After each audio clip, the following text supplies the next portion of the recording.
Now I'll show you how to compress your images before uploading them to the website, because obviously all the compressed images, especially for the banners and product images, if they're compressed, they're easier to load, so they will make your website faster. So TinyJpg.com is great for compressing images, and you can compress up to 20 images at once. You can simply drop them, and I'll show you how to do that.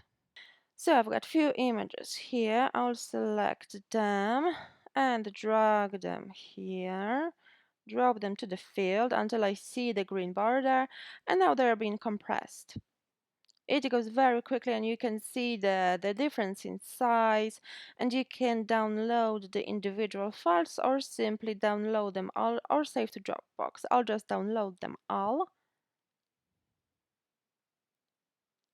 And they are downloaded as the file, so I can open it.